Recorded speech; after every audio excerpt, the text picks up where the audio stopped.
This is a documentary that unveils the last Americans who remembered the old world, and why their era's records keep disappearing. For most of history, memory lived inside people. Before audio recordings, before film, before digital archives, history survived because someone remembered it. But what happens when the last people who remember an era die, and the documents that could confirm their stories are damaged, boxed away, or destroyed? Let us examine a specific period in American history, roughly 1870 to 1900, often called the Transition Era, an era when cities burned, millions migrated, children were relocated, census data vanished, entire monumental cities appeared and disappeared. And decades later, when the U.S. government finally recorded first-hand memories of people born in that era, those interviews were archived and largely ignored for nearly 40 years. This is not a claim of conspiracy. Every event we discuss has an official explanation. But when placed side by side, pattern begins to emerge. And that pattern raises one simple question. Why do so many of the strongest records of America's transition era disappear, right when clarity should be greatest? The archive that should have answered everything. In 1935, during the Great Depression, President Franklin Roosevelt launched the Works Progress Administration. One branch of that program was the Federal Writers Project. Between 1936 and 1940, government-employed writers traveled across 24 states. Their mission was simple: interview ordinary Americans about their lives. The result was approximately 2,900 detailed life histories. These were not summaries. They were full interviews. People born in the 1850s, people born in the 1860s, former slaves, Civil War veterans, frontier settlers, industrial laborers. Many of them remembered America before rail networks dominated, before standardized identity documentation, before federal expansion. These interviews were preserved in the Library of Congress. They were not destroyed. They were cataloged and archived, then largely left untouched until historians rediscovered them in the 1970s. Not erased, just boxed. Why does that matter? Because these interviews represent the last large-scale attempt to capture first-hand memory of the pre-industrial United States. And the people who gave those interviews began dying in the 1940s, 50s, and 60s. When they were gone, living memory ended. After that point, only documents remained. Which brings us to the documents. October 8, 1871. On October 8, 1871, one of the most famous disasters in American history began. The Great Chicago Fire. It destroyed over 17,000 buildings, killed approximately 300 people, left more than 100,000 homeless. But that same night something else happened. Roughly 250 miles north in Wisconsin, the Peshtigo Fire ignited. It would become the deadliest wildfire in American history. Between 1,500 to 2,500 people died. On that same evening, fires also broke out across parts of Michigan. Witness accounts describe extreme phenomena. Fire tornadoes. Winds so strong they uprooted structures. Air so superheated that people suffocated before flames reached them. Official explanation. Drought conditions. Wooden construction. High winds. Railroad sparks. These explanations are plausible.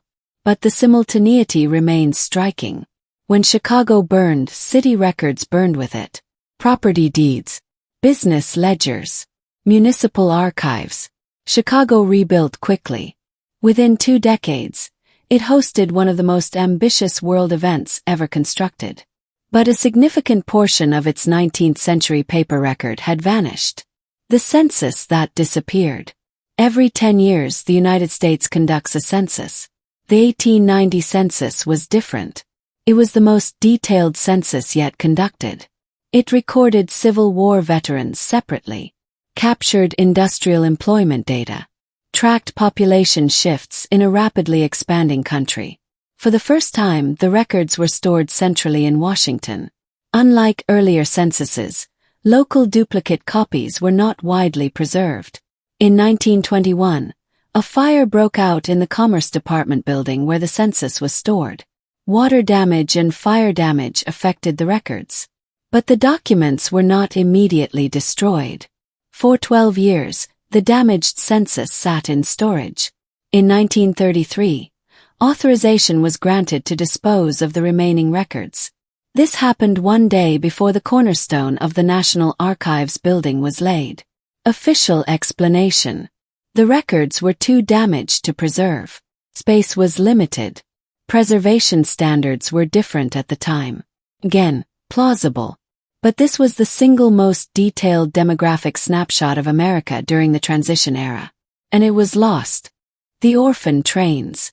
Between 1854 and 1929, an estimated 200,000 to 250,000 children were relocated from East Coast cities to rural families in the Midwest. This was known as the Orphan Train movement. The program was organized primarily by reformer Charles Loring Brace. The goal was to remove children from overcrowded, impoverished urban environments. Some children were true orphans. Many were not. In numerous cases, names were changed. Birth documentation was incomplete. Family contact was permanently severed. Record-keeping standards varied widely. Some placements were successful. Others were exploitative. This was the largest child relocation program in American history. It permanently altered identities at scale. It occurred during the same decades as major urban fires, rapid industrial restructuring, large migration waves. Individually, it was social reform. Collectively, it represents a massive disruption of documented identity continuity. The White City. In 1893, Chicago hosted the world's Columbian Exposition. More than 27 million people attended. At its center stood what became known as the White City. Over 200 grand buildings, neoclassical facades, massive canals, electric illumination on an unprecedented scale. It was designed to showcase American progress. Most of the structures were temporary, built with staff, a plaster-like material over steel frames. Within 2 years, most were demolished. Some were destroyed by fire. Today, only a few structures remain. The White City was real. Photographs confirm it. But its scale and rapid disappearance contribute to a broader sense of discontinuity in this era. Speculation and modern interpretation. In recent years, alternative theories have emerged online. The Tartaria theory suggests a lost advanced civilization. Mudflood speculation proposes buried cities. There is no verified academic evidence supporting these claims. However, these ideas often arise when major architecture seems disconnected from narrative context, records are incomplete, and transition periods appear abrupt.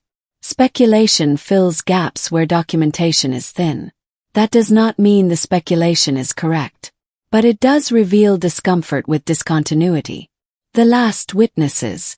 By the 1950s and 1960s, the last Americans born before 1870 began dying.